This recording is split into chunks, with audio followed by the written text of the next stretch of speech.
आज का टॉपिक है life cycle of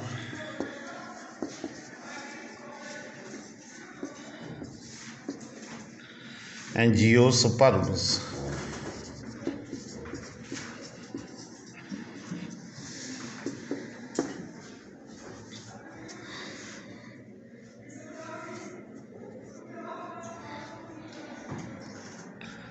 Plant is having two stages in alternation of generation. The dominant one is sporophyte, which is diploid. Reproductive parts are flowers.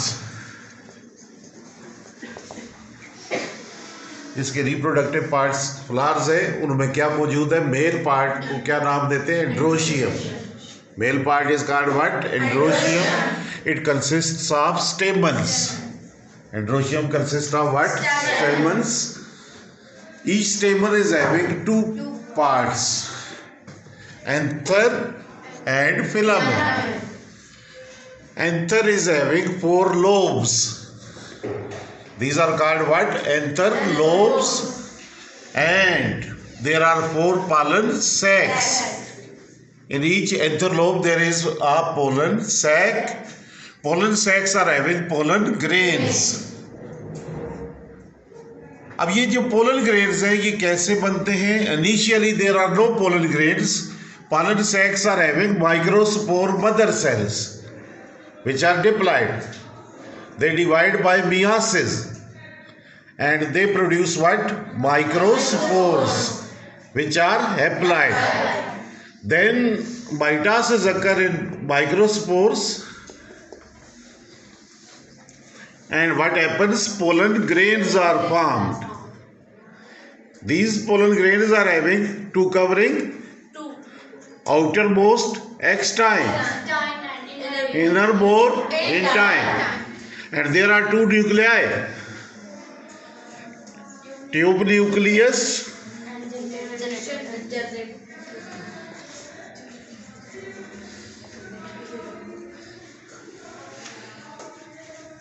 and generative nucleus.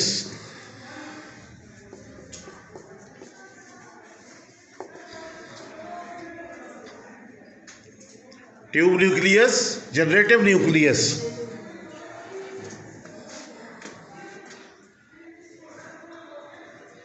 Whole thing is called what? Pollen grain. कितनी covering है? Outer, inner, and how many nuclei are there? 2.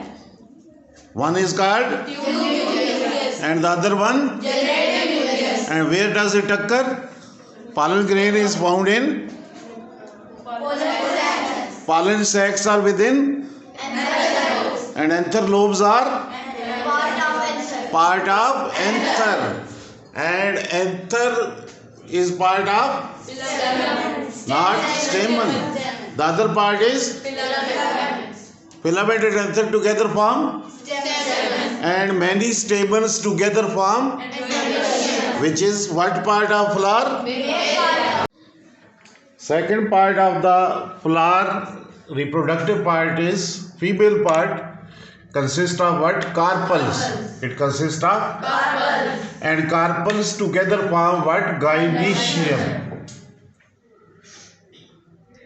Female part को क्या कहते हैं? Gynoecium, having carpel. Each carpel is having 3 parts: stigma, style, ovary.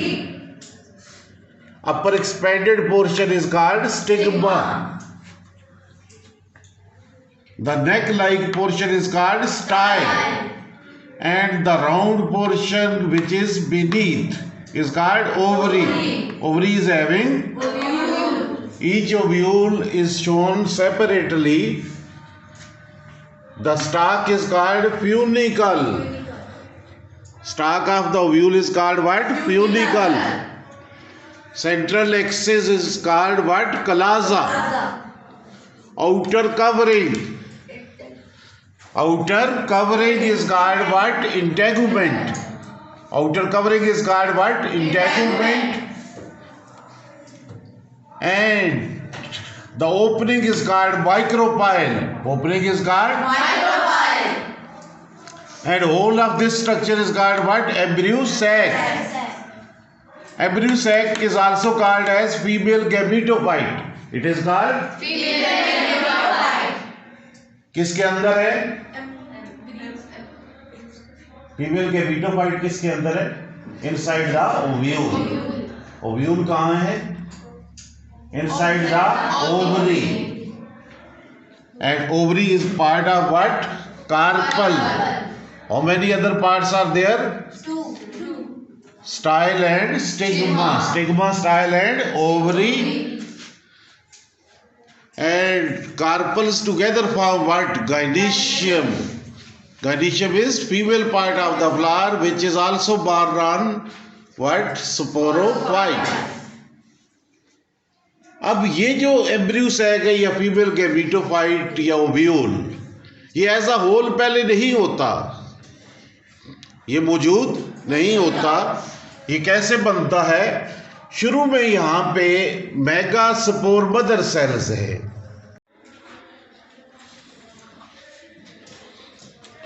Embryo sac शुरू में नहीं है, बल्कि उसकी जगह डिप्लॉइड सेल है जिसका नाम क्या है? Megaspore mother cell.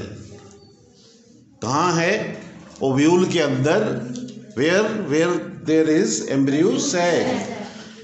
Megaspore mother cells हैं which are diploid and they divide by meiosis and form 4 haploid cells. How many? 4 haploid cell.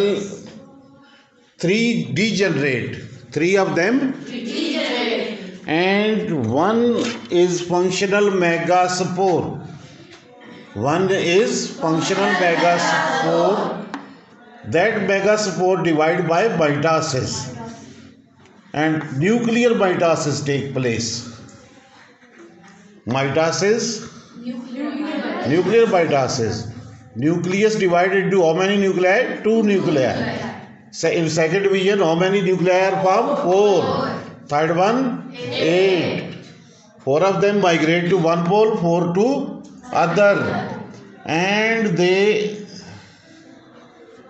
shift to, one of them shifts into center. उन 4 में से एक सेंटर में आता है, fuse होके क्या बनाता है? Fusion nucleus. बाकी न्यूक्लियस अपने के साइटोप्लाज्म को गैदर करते हैं, antipodal cells.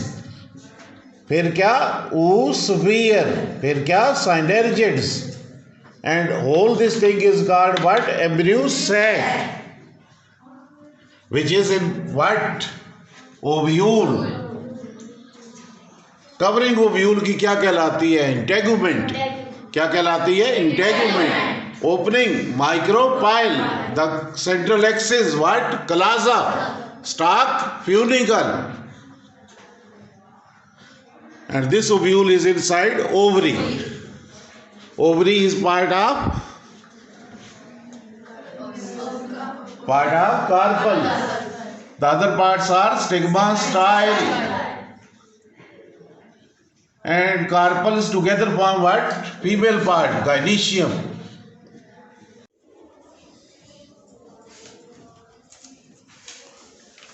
Now the pollen grains produced in what? Anther needs to be transferred where? Needs to be transferred on stigma. Why? ताकि रिप्रोडक्शन हो सके। तो transfer of pollen grain is called what? Pollination. क्या कहलाता है? Pollination. किधर से transfer होती है? From anther to stigma. अब ये 2 तरह की हो सकती है, self pollination, cross pollination. Self pollination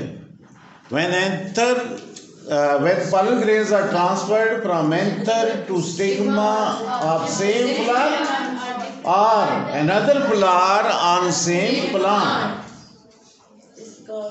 this pollination is called self pollination. And the cross pollination, when anther transfers from where to where? from anther to stigma on different flower on different plant of same species. Anyhow, इसके लिए जो agencies हैं, जो ज़राए हैं, वो कौन से हैं? मोस्टली वो 3 ज़राए से होती है, विंड से, इंसेक्ट से और वाटर से. Anemophilous, entomophilous and hydrophilous. The pollination में भी of 3 types with respect to agencies. कौन कौन सी? Wind, insects, water. Wind से हो तो anemophilus, insect से हो तो entomophilus, water से हो तो hydrophilus. पॉलिनेशन हो चुकने के बाद जब पॉलन ग्रेन कहाँ आ गए? एंथर पे. अब क्या हुआ? उनसे एक ट्यूब निकली. ट्यूब को क्या कहते हैं? Pollen tube. क्या नाम देते हैं? Pollen tube. This tube is called what? Pollen tube. इसके अंदर 2 न्यूक्लियाई आ गए. आगे कौन सा? Tube nucleus. पीछे कौन सा? Generative nucleus.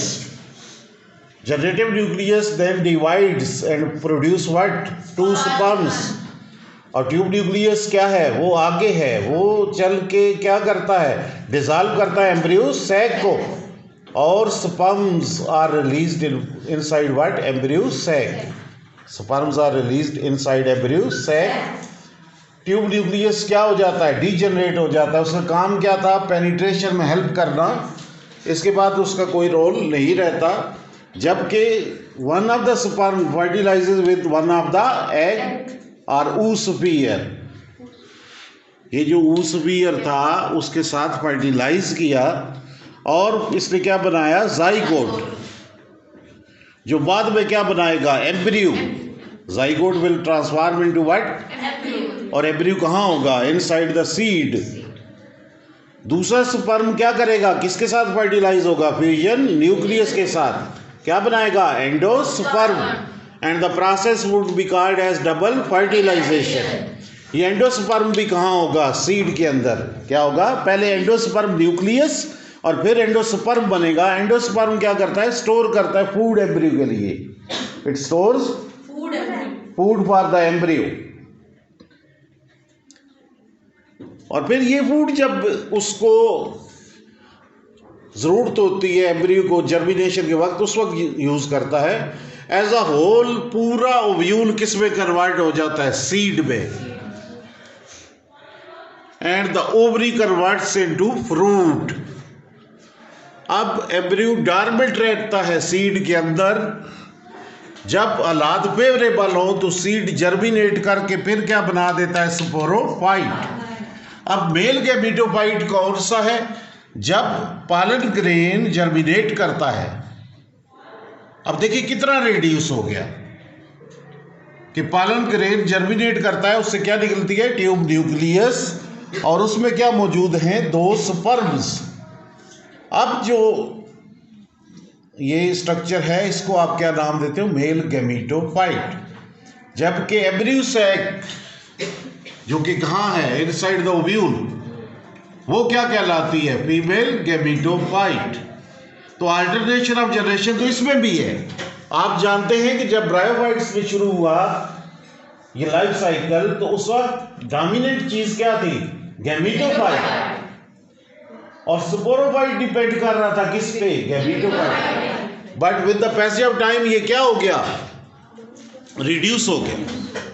रिड्यूस होते होते कहाँ तक पहुंचा? ये बहुत ही कम रह गया. किस में? एंजियोस्पर्म्स में. That was the life cycle of angiosperms.